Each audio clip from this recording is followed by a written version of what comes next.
নমস্কার বন্ধুরা, এই চ্যানেলে আরেকটি পর্বে তোমাদের সবাইকে স্বাগতম।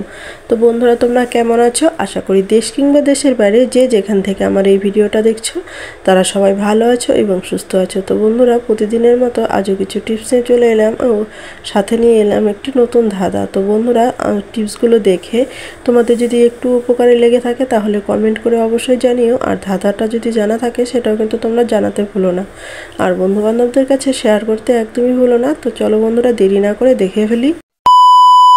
তো বন্ধুরা, আমাদের মোবাইলগুলো যখন আমরা রান্নাঘরে প্রত্যেকে ইউজ করতে ভালোবাসি, রান্না করতে করতে গান শুনতে শুনতে রান্না এরকম, বা পাঠ শুনতে শুনতে রান্না, তো এরকম আমরা কিন্তু প্রত্যেকেই কিন্তু পছন্দ করি। তো দেখো বন্ধুরা, তখন কি হয়, স্ট্যান্ড যদি আমরা এমনিতে রাখি মোবাইলটা বারবার কিন্তু পড়ে যায়, আর হাত দিয়ে নাড়াতে গেলে তখন খুবই পড়ে যায়। তো এরকম যাতে না পড়ে তারই একটি ছোট্ট টিপস তোমাদের কাছে শেয়ার করছি। তো সেটার জন্য নিয়ে নিলাম, দেখো বন্ধুরা, এরকম যে চার্জারগুলো হয় না, চার্জারগুলো অনেক কিন্তু পুরোনো চার্জারগুলো কিন্তু আমাদের ঘরে পড়েই থাকে। তো এই চার্জারগুলোর মাধ্যমে যদি আমরা এভাবে মোবাইল স্ট্যান্ড তৈরি করে নিই তাহলে কিন্তু খুব সহজে আমরা এটা কিন্তু মোবাইলটাকে আমরা ঘোরাতেও পারবো, এদিক সেদিক ঘোরাতেও পারবো, আর কিন্তু ধরলেও কিন্তু এটা পড়ে যাবে না। তো দেখতেই পাচ্ছ কতটা ঘোরাচ্ছি আমি, কোনো রকম অসুবিধা হচ্ছে না। তো তোমাদের কাছে টিপসটি কেমন লেগেছে? ভালো লাগলে অ্যাপ্লাই করো। তো বন্ধুরা, তোমাদের কাছে যদি ভালো থাকে তো লাইক করে দিও একটা ভিডিওতে।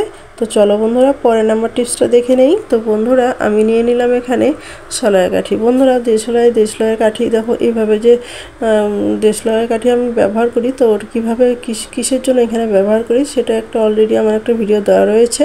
তো সেই ভিডিওর থেকে তোমরা দেখে নিতে পারো কেন আমি এই ঘিয়ের বোতলে সলয়ের কাঠি রাখি।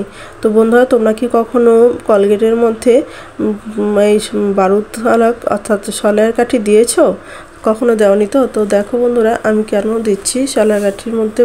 দেখো কলগেট আমি লাগিয়ে দিচ্ছি ভালো করে। তো কলগেট আমি লাগাচ্ছি এই কারণে, তো আমরা দেখো বন্ধুরা, আমরা যখন কোথাও ঘুরতে যাই বা বাইরে বেরোই তখন হয়তো কোনো কারণবশত আমাদের সলাই নিতে হলো, আর জলের বোতলও নেওয়া হলো। তো তার ফলে কী হলো, সলাইটা ভিজে গেলে কী হবে, সেটা কিন্তু আর সলাইটা একদমই আর জ্বলবে না।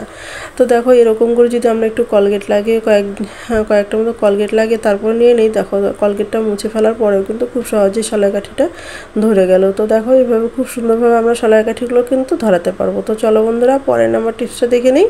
তো বন্ধুরা দেখো, এখানে আমরা নিয়ে নিয়েছি মোম। আর বন্ধুরা, এখন তো মোম আমরা ধরানো ভুলেই গেছি, কারণ মোবাইলের লাইট দিয়ে আমরা কারেন্ট চলে গেলে আমরা কিন্তু ইউজ করি। তো দেখো, মোম যখন আমরা ধরাবো আর কি খুব কম সময়ের জন্য মোমটা ধরে, তো মোমটা যাতে অনেক সময় ধরে তারই একটি ছোট্ট টিপস তোমাদের কাছে শেয়ার করছি। তো যদি ভালো লাগে তাহলে একটা লাইক করে দিও। তো তার জন্য যেটা লাগবে সেটা হচ্ছে একটু সরষের তেল। তো বন্ধুরা দেখো, এখানে আমি সর্ষের তেল ইউজ করলাম। তো সর্ষের তেলটার মধ্যে ভালো করে মোমের মধ্যে আমি ঘুরিয়ে সর্ষের তেলটা কিন্তু এটার মধ্যে ভালো করে লাগিয়ে রাখবো। আর এটা লাগিয়ে তারপর যদি আমরা মোমবাতিটা ধরাই না, তাহলে কিন্তু যে জায়গায় আধা ঘন্টা ধরতো সেখানে একটা মোমবাতি কিন্তু 1 ঘন্টা তোমাদের জ্বলবে। তোমরা বাড়িতে ট্রাই করো, তাহলে বুঝতে পারবে কতটা উপকারী এই ভিডিওটা। তো বন্ধুরা, এই টিপসটি কিন্তু খুবই উপকারী। তো দেখো তোমরা এভাবে কিন্তু জ্বললে পরে অনেকক্ষণ আস্তে আস্তে অনেকক্ষণ সময় ধরে আমাদের এই মোমটা ধরতে থাকবে। তো তোমাদের কাছে কেমন লেগেছে বন্ধুরা? ভালো লাগলে একটা লাইক করে দিও। তো চলো বন্ধুরা, পরের নাম্বার টিপসটা দেখে নেই। তো বন্ধুরা দেখো, আমি এখানে নিয়ে নিলাম সয়াবিন। আর এই সয়াবিনগুলো কি হয়, আমরা যদি ঘরে অনেক দিন রেখে তারপরে খাই তাহলে সেটার মধ্যে কিন্তু পোকা ধরে যায়। আর এই পোকা ধরে যাওয়ার ফলে কি হয়, সয়াবিনটা নষ্ট হয়। তো এই সয়াবিন যাতে নষ্ট না হয় তারই একটি ছোট্ট টিপস তোমাদের কাছে শেয়ার করছি। তোমাদের যদি ভালো লাগে তাহলে সেটাকে তোমরা নিজেরা ট্রাই করো আর বন্ধুবান্ধবদের কাছে শেয়ার করো। তো দেখো, এর জন্য নিয়ে নিলাম আমি চাল। তো চাল এটার মধ্যে যদি আমি ভালো করে একটু ছড়িয়ে দিই, সামান্য পরিমাণ চাল যদি এটার মধ্যে রেখে তারপর ভালো করে এটাকে ঝাঁকিয়ে রেখে দিই, তাহলে কিন্তু আমাদের এই সয়াবিনটা দীর্ঘদিন রেখে আমরা এটাকে খেতে পারবো, আর একটু পোকা ধরবে না। তো বন্ধুরা, তোমাদের কাছে টিপসটি কেমন লেগেছে?